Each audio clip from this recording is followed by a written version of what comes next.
اللہ تعالیٰ جسے دوست رکھتا ہے اسے 3 خصلتیں عطا فرماتا ہے: سخاوت مثل دریا کے، شفقت مثل سمندر کے، تواضع مثل زمین کے۔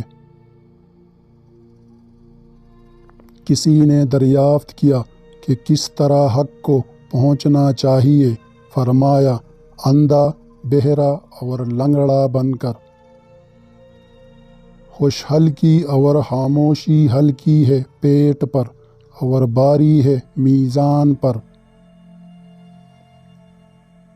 کسی نے کہا، متکبر کس کو کہتے ہیں؟ فرمایا، جو شخص تمام عالم میں اپنے سے زیادہ کوئی چیز حبیث سمجھے۔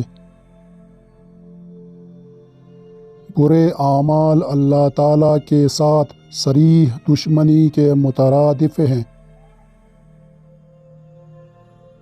کسی نے کہا کہ آپ بھوک کی کیوں اتنی تکلیف کرتے ہیں؟ فرمایا کہ اگر فرعون بھوکا ہوتا تو میں خدا ہوں ہرگز نہ کہتا۔ جس کو خدا تعالیٰ مقبول کرتا ہے اس پر ظالم کو مسلط کرتا ہے جو اس کو رنج دیتا ہے۔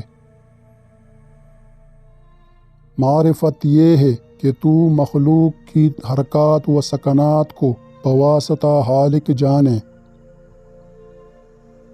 تواضع یہ ہے کہ تو درویشوں سے تواضع کرے اور امیروں سے تکبر۔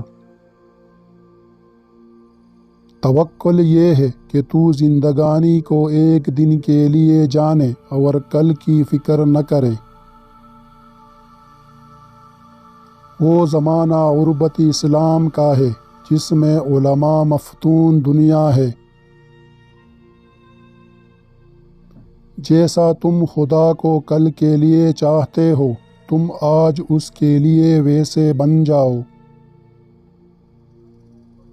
نیک بخت وہ ہے کہ نیکی کرے اور ڈرے، اور بدبخت وہ ہے کہ بدی کرے اور مقبولیت کی امید رکھے۔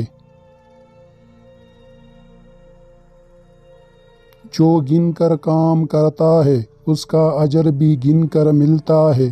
مراد تسبیح۔ نفس ایک ایسی چیز ہے جو ہمیشہ باطل کی طرف رخ کرتی ہے۔ وہ خدا سے بہت قریب ہے جو خوش خلق اور دوسروں کا بوجھ اٹھانے والا ہے۔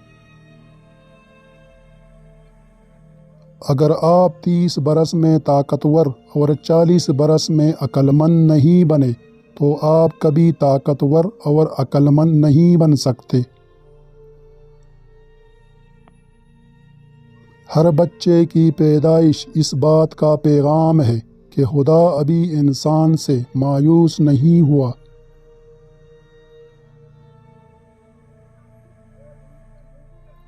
اس وقت تک آپ اپنے آپ کو انسان نہ سمجھو جب تک تمہاری رائے غصے کے زیر اثر ہے۔ ملک ایک ایسی کھیتی ہے اور عدل اس کا پاسبان۔ پاسبان نہ ہو تو کھیتی اجڑ جاتی ہے۔ جو شخص قرآن و حدیث سے بے بہرا ہے اس کی پیروی مت کرو ورنہ گمراہ ہو جاؤ گے۔ آگ بے شک ان لوگوں کے لیے عذاب ہے جو خدا کو نہیں پہچانتے، لیکن خدا شناس لوگ آگ کے واسطے عذاب ہوں گے۔ جس نے اللہ تعالیٰ عز و جل کے خوف سے خواہشات نفس کو ترک کیا وہ واصل حق ہوا۔